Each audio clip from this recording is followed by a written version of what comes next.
Este é o segundo módulo da aula sobre estudo das doenças em epidemiologia, onde vamos falar sobre as epidemias. As epidemias elas podem ser explicadas através da distribuição do número de casos de uma determinada doença através da linha do tempo, ou seja, a distribuição temporal dessa doença. Bom, essa distribuição temporal ela pode obedecer um determinado padrão temporal. O que nós queremos dizer com isso? Existem doenças que elas são mais comuns em determinadas épocas, né? Como por exemplo a gente pode citar a rubéola. Os casos de rubéola são mais comuns na primavera, então é o período em que ocorre maior risco de transmissão e infecções por rubéola. Isso significa que no período da primavera, um indivíduo que apresenta uma febre baixa, rachos cutâneos, que apresenta linfadenopatia generalizada, nesse período, né, há uma grande possibilidade de se relacionar com um paciente que tenha rubéola. Podemos dar um outro exemplo, como a dengue, por exemplo, né, que é uma doença que apresenta uma maior distribuição durante os períodos chuvosos e quentes.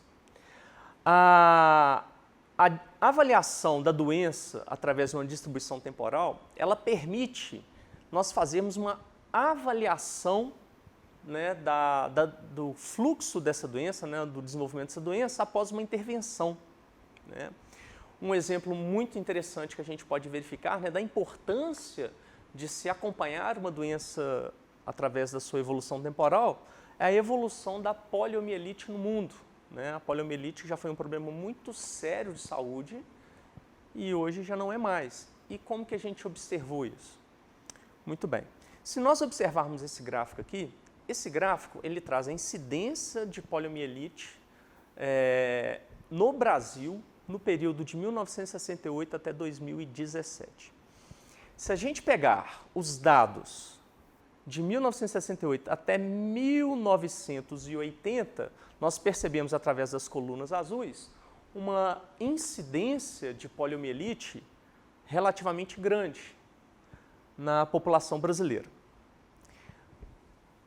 Nos anos 80, né, em 1980, para ser mais exato, iniciou-se no Brasil a campanha nacional de vacinação contra a polio.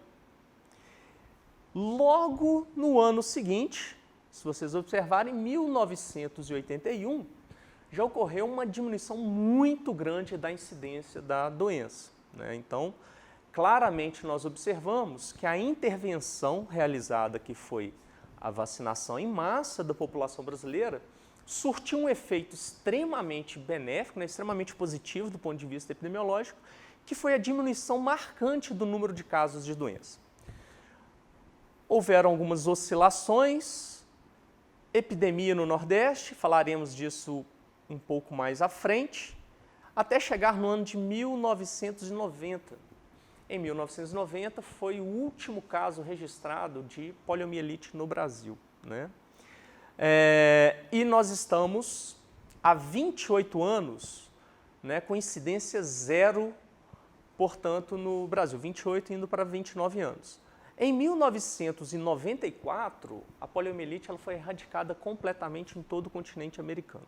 Então isso mostra realmente que a evolução temporal, a análise da distribuição da doença no passar do tempo ela é extremamente importante, porque ela verifica aí a qualidade de uma intervenção.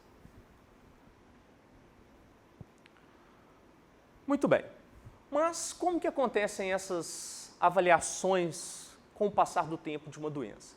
É claro que existem variações aleatórias, mas existem alguns perfis muito marcantes.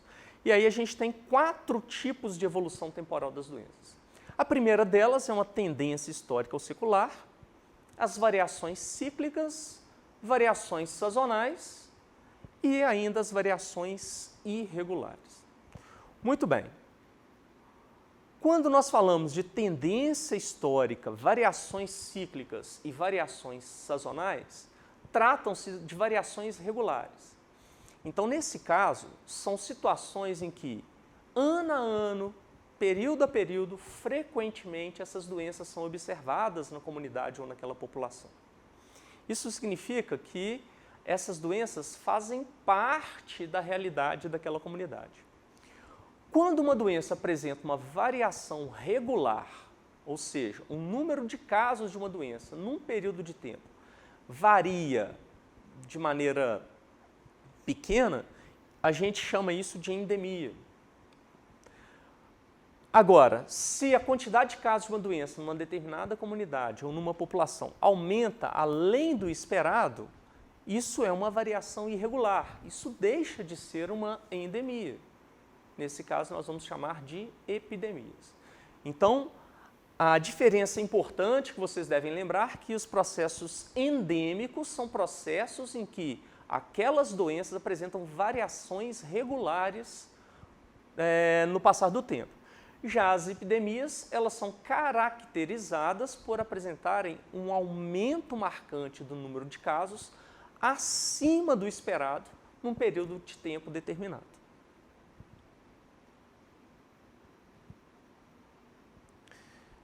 Em relação à tendência histórica ou secular, na verdade a gente pode ver diversos sinônimos para essa forma de avaliação, né, temporal, né? Mas a tendência histórica ela é muito utilizada na epidemiologia porque ela me permite fazer uma análise das mudanças na frequência de uma doença por um longo período de tempo. Esse período de tempo necessário para se construir uma tendência histórica não é fixo, né? Pode ser variado. A literatura diz que a série histórica, se há dados para melhor construir uma tendência histórica, é necessário que você tenha dados de pelo menos 10 anos. Mas você pode construir uma tendência histórica mesmo com um período de tempo mais curto. Isso não é uma regra para todos os casos, né? Mas quando você faz uma análise no passar do tempo de uma série histórica, a gente consegue ver realmente essa mudança na frequência da doença com o passar do tempo. Um exemplo bastante interessante que nós podemos colocar, né? Primeiro, nesse gráfico está mostrando a taxa de mortalidade por neoplasias, né, no Brasil em homens. Podemos perceber nesse gráfico que alguns dos tipos de cânceres que acometem os homens tendem a aumentar com o passar do tempo. De 1979 até o final de 2004 desse gráfico, a gente percebe a linha azul aumentando, né? Está relacionado aos casos de câncer de próstata. Então, com o passar do tempo, a gente observa que o número de casos de câncer de próstata tende a aumentar na população masculina, na população brasileira. Um outro tipo de câncer que a gente consegue perceber claramente que tem aumentado, ele está representado na linha verde, que são os casos de câncer de cólon e de reto. E mais um exemplo de aumento de casos de cânceres estão na linha laranja, relacionados aos casos de câncer aos cânceres de pulmão. Mas nós também podemos observar, como por exemplo na linha rosa, a diminuição dos casos, né, a diminuição dos casos associados a câncer de estômago, por exemplo. Então, quando nós fazemos uma análise do desenvolvimento dos casos, né, de uma determinada doença, com o passar do tempo, a gente pode observar tendências. Alguns dos cânceres apresentam uma tendência que nós chamamos de tendência ascendente, como é o caso do câncer de próstata. Outros apresentaram uma tendência descendente, como é o caso do câncer de estômago. Com o passar do tempo, a gente pode observar também que não há muita variação em relação ao índice daquela doença. No caso aqui, a gente pode observar que o câncer de esôfago ele ficou mais ou menos estável, então ele não apresentou uma tendência. E só para completarmos os dados, a gente pode ver agora a evolução dos casos de cânceres em mulheres, né? Então a gente pode observar que alguns dos cânceres apresentam aumento, como é o caso do câncer de mama, claramente ele vem aumentando na população feminina, né? E alguns outros a gente vê diminuição, como é o caso, assim como acontece na população masculina, que em lilás, a diminuição dos casos de câncer de estômago. Então, resumindo, A avaliação de uma série histórica nos permite verificar a existência de tendências crescentes, que é uma variação ascendente, uma tendência ascendente, ou decrescente, uma tendência descendente. E ainda há a possibilidade da doença não apresentar grandes variações com o passar do tempo.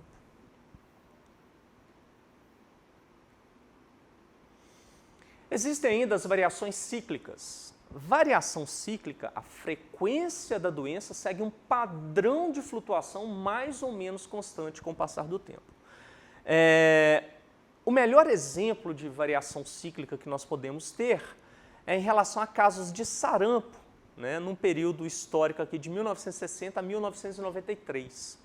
Nós podemos verificar que a avaliação da evolução histórica apresenta períodos com baixa incidência de sarampo e períodos com alta incidência de sarampo. Essas variações cíclicas, nesse caso, são explicadas pelas campanhas de vacinação, que diminuem o número de casos, mas posteriormente ocorre o nascimento de indivíduos suscetíveis, que são indivíduos ainda não vacinados, e aí, consequentemente, ocorre um aumento. Então, essa variação cíclica é algo que acontece, aumento e diminuição de casos em períodos de tempo relativamente constantes. Ainda dentro de uma variação mais ou menos constante, a gente tem as variações sazonais. Só que no caso das variações sazonais, essas mudanças na incidência ou no número de casos de uma doença estão relacionadas com características ambientais, como épocas do ano ou estações do ano, períodos bem específicos. Quando nós observamos esse gráfico de 1997 a 2002, ele traz um número de casos de acidentes ofídicos que aconteceram no estado do Paraná. Se a gente chegar a analisar esse gráfico com um pouco mais de calma, nós vamos observar que todos os picos, ou seja, a maior incidência de picadas de cobras no Paraná estão relacionados a um período específico do ano. São períodos entre novembro e fevereiro e março, ou seja, períodos mais quentes e chuvosos. Então, a gente observa que os acidentes ofídicos têm uma grande sofrem, e nós podemos perceber então que os acidentes ofídicos sofrem uma grande influência sazonal. Período do ano mais quente, mais chuvoso, é onde acontece o maior número de casos.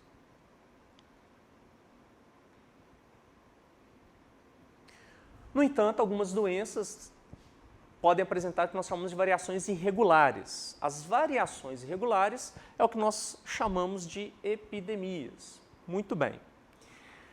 Para nós entendermos a epidemia, colocamos um gráfico que mostra a mortalidade por poliomielite em São Paulo, numa série histórica de 1924 a 1990. Se a gente observar o início do período, a gente observa que sempre ocorreram alguns casos de mortalidade por pólio, mas não houve, nesse período inicial, uma variação muito brusca do número de casos registrados.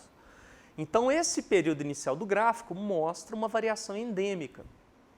No entanto, se nós pegarmos a década de 60, o número de casos de poliomielite aumentou demais. Muito acima do esperado naquela região.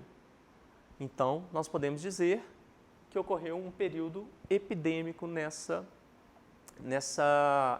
período de tempo. Então, a epidemia é caracterizada pelo aumento brusco de casos, muito acima do esperado, para aquele local num determinado período de tempo. Deixa eu só voltar aqui. Frequentemente, nós observamos outros dois conceitos importantes derivados de epidemia, que são surtos e pandemias. Uma dúvida muito frequente dos alunos é: professor, o que é uma epidemia, o que é um surto ou o que é uma pandemia? Na verdade, a caracterização de surtos e pandemias estão muito relacionadas à área, à localização, à abrangência do problema. Para explicar isso um pouco melhor, dê uma olhada nessa ilustração. Na primeira figura, nós podemos observar um círculo vermelho que está delimitando o surgimento de casos de uma doença de maneira inesperada. mas nós podemos observar que é uma área muito restrita, é uma área limitada. Quando nós observamos o surgimento de casos de uma doença de maneira inesperada ou acima do normal, numa área limitada, como é um bairro, por exemplo, isso é um surto. Podemos dar outros exemplos, né? Intoxicação alimentar em um restaurante, meningite numa creche, são áreas muito limitadas. Então, isso caracteriza o que nós chamamos de surto. Agora, se nós pegarmos a figura do lado, a gente observa que a área em que os números de casos surpreenderam ou ultrapassaram o limite esperado é muito grande. Então, trata-se de uma pandemia. A pandemia está relacionada com um aumento marcante do número de casos que ultrapassam limites nacionais, limites territoriais.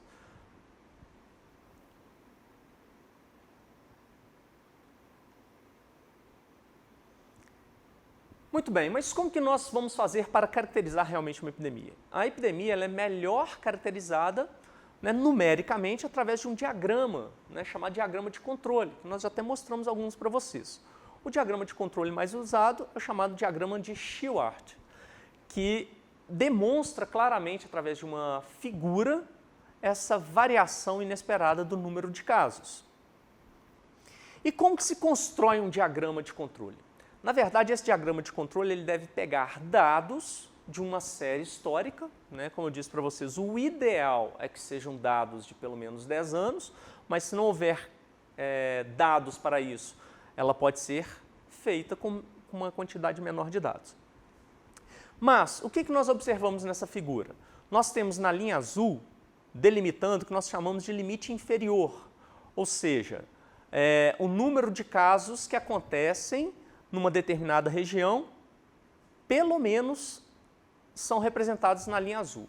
Agora, quando nós pegamos a linha vermelha, isso caracteriza o limite superior do número de casos que são esperados naquela cidade, naquela região, no passar do tempo.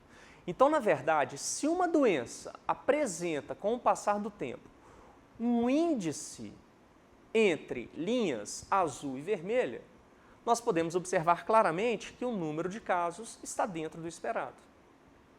Agora, se em algum período do tempo o número de casos ultrapassar a linha vermelha, nós temos o que nós caracterizamos como epidemia. Dando um exemplo, nós temos agora uma linha verde entre as linhas azul e vermelha, e a gente observa que durante todo o período de tempo, a linha verde se manteve entre a azul e a vermelha. Consequentemente, a variação do número de casos dessa doença, né, apresentou uma variação regular, ela não saiu do esperado, né? Consequentemente, isso caracteriza uma endemia. Agora, se nós pegarmos a última ilustração, nós observamos que existia um período de tempo em que o número de casos ultrapassou o limite superior. Consequentemente, nesse período, ocorreu uma epidemia.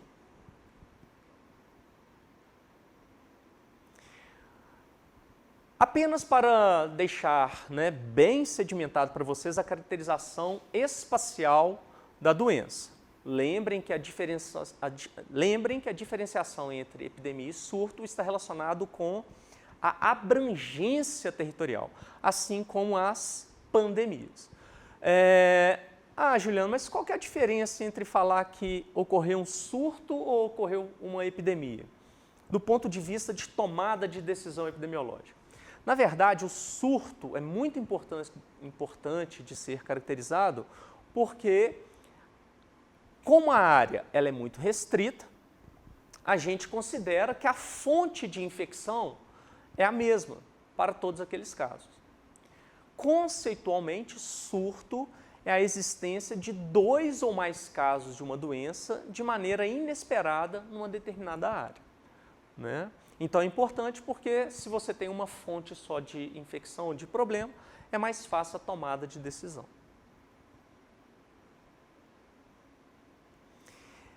Mas o que faz com que ocorram essas epidemias, né? Qual que é o problema associado com as epidemias? Quais são os fatores condicionantes? O primeiro extremamente importante fator condicionante, como nós já trabalhamos aí na tríade epidemiológica em módulos anteriores, o aumento do número de suscetíveis, né? Quando que acontece o aumento do número de suscetíveis? Primeiro, nascimentos, né? Os indivíduos que nascem são suscetíveis. Segundo, migrações. E terceiro, baixas coberturas vacinais. Então, esses são 3 aspectos muito importantes que associam ao aumento do número de suscetíveis e, consequentemente, predispõem consequentemente, aumenta a possibilidade de epidemias. E outro fator muito importante está relacionado com alterações do meio ambiente, né? Como, por exemplo, contaminação de água e alimentos, aglomeração de pessoas, que também predispõe uma série de doenças, aumento do número de vetores infectados, situação muito frequente no nosso país, poluição do ar e diversas outras mudanças do ambiente. Então, essa combinação entre aumento do número de suscetíveis com alterações do meio ambiente são fatores condicionantes para o surgimento das epidemias. Assim, encerramos este módulo. Você pode reforçar o conteúdo no nosso caderno digital.